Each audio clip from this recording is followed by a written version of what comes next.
ഇവിടെ ശ്രീ എം ജയചന്ദ്രൻ അദ്ദേഹം പറയുകയായിരുന്നു പി വി അൻവറിന്റെ കാര്യത്തിൽ അദ്ദേഹത്തിന്റെ ആരോപണങ്ങളിന്മേൽ പല കാര്യങ്ങളും അത് ഇല്ലാതാക്കാൻ വേണ്ടുന്ന പല കാര്യങ്ങളെക്കുറിച്ചും അദ്ദേഹം പരാമർശങ്ങൾ നടത്തിയിട്ടില്ല. മാത്രമല്ല ഇതെല്ലാം വളരെ ഡെലിബറേറ്റ് ആയിട്ടുള്ള ചില നീക്കങ്ങളുടെ ഭാഗമായി ചേർത്ത് വെച്ച് കാണേണ്ടതാണ് എന്നാണ്.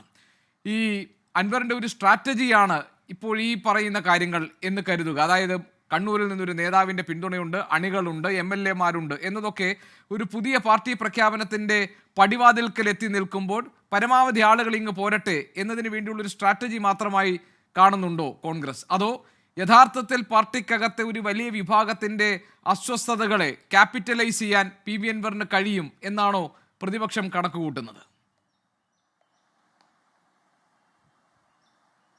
അല്ല ശ്രീ ഗോപികൃഷ്ണൻ, നോക്കൂ, ഇപ്പോൾ MJ പറഞ്ഞൊരു കാര്യമുണ്ട്. അൻവർ എന്തുകൊണ്ട് നിയമ നടപടി സ്വീകരിക്കുന്നില്ല എന്നുള്ളതാണ്. അൻവർ ഒരു വാപോയ കോടാലിയാണ് എന്ന MJയുടെ വാദത്തെ അംഗീകരിച്ചേക്കാം. അൻവർ അവിടെ നിന്ന് എന്തും പറഞ്ഞു കൊള്ളട്ടെ. പക്ഷേ അൻവറിനെതിരായി മുഖ്യമന്ത്രി പറഞ്ഞ ചില ആരോപണങ്ങളുണ്ട്. മലപ്പുറം കേന്ദ്രീകരിച്ചുള്ള ഒരു സ്വർണം പൊട്ടിക്കൽ സംഘം, അവരുടെ അസ്വസ്ഥത, ആ അസ്വസ്ഥതയാണ് അൻവറിന്റെ നാവിലൂടെ ഇതാ ഇങ്ങനെ വമിച്ചുകൊണ്ടിരിക്കുന്നതെന്ന് കേരളത്തിന്റെ ആഭ്യന്തര വകുപ്പ് കൈകാര്യം ചെയ്യുന്ന മുഖ്യമന്ത്രിയാണ് പറയുന്നത്. എന്ത് തെളിവാണ് മുഖ്യമന്ത്രിക്കുള്ളത്? പുറത്തുവിടണ്ടേ? ഗോപികൃഷ്ണനും ഞാനും അടങ്ങുന്ന കേരള ജനസമൂഹത്തോട് അദ്ദേഹം പറയണ്ടേ, നോക്കൂ, PV അൻവർ എന്ന് പറയുന്ന MLA കഴിഞ്ഞ കാലങ്ങളിൽ ഞങ്ങളുടെ കൂടെ ഉണ്ടായിരുന്ന ആളാണ്, പക്ഷെ അദ്ദേഹം സ്വർണ്ണക്കള്ളക്കടത്ത് സംഘത്തിന്റെ ആളാണ് എന്ന് ഇന്ന തെളിവുകൾ പ്രകാരം ഞങ്ങൾക്ക് മനസ്സിലായി, ഞങ്ങൾ മാറ്റി നിർത്തുന്നു എന്ന് പറയണ്ടേ? ആ തെളിവ് പുറത്തുവിടണ്ടേ മുഖ്യമന്ത്രി പിണറായി വിജയൻ? രണ്ടാമത്, പിണറായി വിജയൻ എന്ന് പറയുന്ന രാഷ്ട്രീയ നേതാവിന്റെ ജീവിതത്തിൽ ഏക്കാവുന്ന ഏറ്റവും വലിയ കളങ്കമാണ് അദ്ദേഹം ന്യൂനപക്ഷ വിരുദ്ധനാണ് എന്ന് നമുക്ക് പറയാൻ സാധിക്കുന്ന വണ്ണത്തിൽ ഒരു ഇന്റർവ്യൂ പുറത്തു വരുന്നു. ആ ഇന്റർവ്യൂ പുറത്തു വന്ന് 36 മണിക്കൂർ വേണ്ടി വന്നു മുഖ്യമന്ത്രിയുടെ ഓഫീസിന് കമാന്നൊരക്ഷരം ഉണ്ടായി. പിണറായി വിജയന്റെ കഴിഞ്ഞ 6 ദശാബ്ദക്കാലത്തെ രാഷ്ട്രീയ ജീവിതത്തെ മുഴുവൻ ഒരു ചെളിവാരി എറിയുന്നത് പോലെ ന്യൂനപക്ഷ വിരുദ്ധനായ പിണറായി എന്ന് പറയാൻ പറ്റുന്ന ഒരു ആരോപണത്തിനുള്ള വഴി വിട്ടുകൊടുത്തത് ആരാണ്? അതിൻ്റെ അകത്ത് എന്താണ്? ഇത് ഹിന്ദുവിനെതിരെയോ ഈ പറയപ്പെടുന്ന മുഖ്യമന്ത്രിക്ക് അറിയാതെ, ഹിന്ദുവിനറിയാതെ, ഇവരുടെ രണ്ടിൻ്റെ നടുക്കേക്ക് വന്നിരുന്ന മുൻ MLA മകൻ കൂടിയായിട്ടുള്ള പറയുന്ന PR ഏജൻസിക്കെതിരെയോ എന്ത് നിലപാടാണ് ഈ പാർട്ടിയോ മുഖ്യമന്ത്രിയോ സ്വീകരിച്ചത്? ഒരു മാനനഷ്ടത്തിന് നോട്ടീസെങ്കിലും വയ്ക്കാൻ തയ്യാറായോ? കുറെ ചിരിച്ചു കാണിക്കുക, ഞാനൊന്നും അറിയില്ല, എനിക്കൊന്നും അറിയില്ല എന്ന് പറഞ്ഞ് കൈമാറുന്നതല്ലേ? നോക്കൂ, പിണറായി വിജയൻ, ഇപ്പൊ അൻവർ ആരുമായിക്കോട്ടെ, അൻവർ ഒരു സ്വതന്ത്ര MLA ആണ്, അല്ലെങ്കിൽ ശ്രീ MJ പറഞ്ഞേക്കാം ഇത് മറ്റൊരു PC ജോർജ് ആണ് എന്ന് പറഞ്ഞേക്കാം, വാട്ടെവർ, അൻവറിന്റെ രാഷ്ട്രീയം അവിടെ നിൽക്കട്ടെ.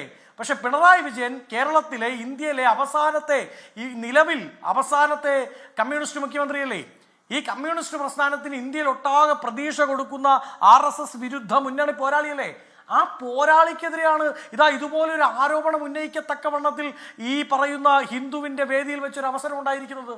അതിൻ്റെ അകത്ത് എന്ത് നിലപാട്, എന്ത് നിയമ നടപടി ഇവർ സ്വീകരിച്ചു എന്ന് പറയാൻ, അത് കാണാൻ ഇവിടുത്തെ പാർട്ടി പ്രവർത്തകർക്ക് ആഗ്രഹം കാണില്ലേ?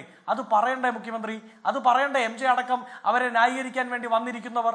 ഇനി അവരുടെ കൂട്ടത്തിൽ അങ്ങനെ ആരെങ്കിലും ഇല്ലെങ്കിൽ ശ്രീ MJ, ഞാൻ അങ്ങേക്ക് ഓഫർ ചെയ്യാണ്, മുഖ്യമന്ത്രിക്ക് ഒരു വക്കീൽ നോട്ടീസ് അയക്കാനാണ് ബുദ്ധിമുട്ടെങ്കിൽ ഈ എളിയവനും ഒരു അഭിഭാഷകനാണ്, അദ്ദേഹത്തിന് ഫ്രീ ആയി അയച്ചു കൊടുത്തേക്കാം. ഇത് ഹിന്ദുവിനെതിരെ അല്ലെങ്കിൽ ഈ പറയുന്ന PR ഏജൻസിക്കെതിരെ ഒരു PR ഏജൻസിയുടെ 2 പേർ അവിടെ വന്നിരുന്നിട്ട് മുഖ്യമന്ത്രി അറിയുന്നില്ല എന്ന് പറഞ്ഞാൽ അതിൽ വളരെ പ്രധാനപ്പെട്ട കാര്യം ശ്രീ ഗോപികൃഷ്ണൻ ഈ ചർച്ചയുടെ തുടക്കത്തിൽ ഞാൻ പറഞ്ഞ കാര്യമാണ്. മുഖ്യമന്ത്രിയുടെ ഒരു പ്രോഗ്രാം ഷെഡ്യൂൾ ചെയ്യുമ്പോൾ അവിടെ സെക്യൂരിറ്റിയുടെ ചുമതല വഹിക്കുന്ന ആരാണ്? അത് ക്രമസമാധാന ചുമതലയുള്ള ADGP തന്നെയാണ്. അതായത് ആ ADGPയുടെ അറിവില്ലാതെ, ഇന്റലിജൻസ് DGPയുടെ അറിവില്ലാതെ ഈ പറയുന്ന മുഖ്യമന്ത്രിയുടെ ഒരു ഇന്റർവ്യൂവിലേക്ക് എങ്ങനെയാണ് ഒരു സംഘത്തിന് കടന്നു കയറാൻ സാധിക്കുക? മുഖ്യമന്ത്രി പറഞ്ഞതാണ് എന്ന് പറഞ്ഞ് അദ്ദേഹത്തിന്റെ ഏറ്റവും വലിയ രാഷ്ട്രീയ കളങ്കമുണ്ടാക്കുന്ന വാക്കുകൾ എഴുതി കൊടുക്കാൻ സാധിക്കുക? ഇനി അങ്ങനെ കൊടുത്തു എന്ന് തന്നെ ഇരിക്കട്ടെ, അങ്ങനെ ഒരു കൂട്ടം കടന്നു കയറി എന്നിരിക്കട്ടെ, നാളെ MJ ഒക്കെ പറഞ്ഞേക്കാം അത് മൊസാദാണ്, റോയാണ് എന്നൊക്കെ പറഞ്ഞേക്കാം, ഇനി അവരാണെന്ന് തന്നെ ഇരിക്കട്ടെ. എന്ത് നിയമ നടപടി, സ്വന്തം രാഷ്ട്രീയ അഭിമാനം സംരക്ഷിക്കാൻ വേണ്ടി എന്ത് നിയമ നടപടിയാണ് സ്വീകരിച്ചത്? നാളെ ഈ പാർട്ടിയുടെ നിങ്ങളുടെ കുറെ സമ്മേളനങ്ങൾ നടക്കുന്നുണ്ടല്ലോ, അവിടെയൊക്കെ ചോദിച്ചാൽ നിങ്ങൾ തരം താട്ടും. മാഷാള്ള ഒട്ടിച്ച് സ്റ്റിക്കർ അയച്ച് വീട്ടിലേക്ക് ഇനോവ പറഞ്ഞു വിടുമെന്ന് പേടിയുള്ള രാഷ്ട്രീയ പ്രവർത്തകർ, കമ്മ്യൂണിസ്റ്റുകൾ ഒരു പക്ഷേ ഈ അൻവറിന്റെ പുറകെ കൂടിയാൽ നമുക്ക് തെറ്റു പറയാൻ പറ്റുമോ? ഇനി ഒരു കാര്യം കൂടി ശ്രീ ഗോപികൃഷ്ണൻ, ശ്രീ MJ ചോദിച്ചു, എന്താണ് ഈ രാജ്യത്ത് സെക്യുലർ അല്ലാതെ ഒരു പാർട്ടി രജിസ്റ്റർ ചെയ്യാൻ പറ്റുമോ എന്ന്. അൻവർ പറഞ്ഞത് സെക്യുലറായി ഞാൻ പാർട്ടി രജിസ്റ്റർ ചെയ്യുന്നു എന്നല്ല. എല്ലാ പാർട്ടികളും സെക്യുലറായി രജിസ്റ്റർ ചെയ്യപ്പെടുന്നെങ്കിലും അവ ആശയാടിസ്ഥാനത്തിൽ സെക്യുലർ അല്ലാതെ വരുമ്പോൾ ഞാൻ സെക്യുലറായി മുമ്പോട്ട് പോകാൻ തീരുമാനിക്കുന്നു എന്നാ. നിങ്ങൾ സെക്യുലർ അല്ലെന്നാണ് അയാൾ പറയുന്നത്. മനസ്സിലാവുന്നില്ലേ? നിങ്ങൾ സെക്യുലർ അല്ല. നിങ്ങൾ തൃശ്ശൂർ പൂരം കലക്കി സീറ്റ് BJPക്ക് ഉണ്ടാക്കി കൊടുക്കുന്നവരാണ്.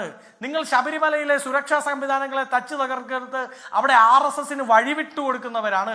നിങ്ങൾ മലപ്പുറത്ത് സ്വർണ്ണക്കള്ളക്കടത്ത് നടക്കുന്നുണ്ട് എന്ന് പറഞ്ഞ് ഈ പറയുന്ന ന്യൂനപക്ഷ തീവ്രവാദികൾക്ക് അവരുടെ വോട്ട് ഉറപ്പിക്കാൻ വേണ്ടി വഴിവെച്ചു കൊടുക്കുന്നവരാണ് എന്നൊക്കെയാണ് അൻവർ പറയുന്നത്. അതുകൊണ്ടാണ് അയാൾ പറഞ്ഞത് ഞാനിതാ ഒരു സെക്യുലർ പാർട്ടി ഉണ്ടാക്കാൻ പോകുന്നത്. അത് ആശയപരമാണ്. MJക്ക് അത് മനസ്സിലാവാഞ്ഞിട്ടല്ല. MJ നേരത്തെ ഈ ചർച്ചയുടെ തുടക്കത്തിൽ അദ്ദേഹം പറഞ്ഞ പോലെ അദ്ദേഹം പൊട്ടം കളിക്കുകയാണ്. ആ പൊട്ടം കളി പാർട്ടി പ്രവർത്തകർ തിരിച്ചറിഞ്ഞിട്ടുണ്ട്. ഈ സംസ്ഥാന സമ്മേളനങ്ങളിൽ ഒപ്പം മുഴുവൻ നിങ്ങൾക്ക് ശശിയെ നൂലെ കെട്ടി സംസ്ഥാന കമ്മിറ്റിയിലേക്ക് ഇറക്കാമെന്നൊരു ധാരണയുണ്ടെങ്കിൽ അത് അപ്പാടെ ചെറുക്കാൻ ആ പാർട്ടിക്കുള്ളിൽ തന്നെ പലരും ഇറങ്ങി പുറപ്പെടുന്നുണ്ട് എന്നതിന്റെ കാഹളധ്വനിയായി ഇതിനെ കണ്ടാൽ മതി തൽക്കാലം.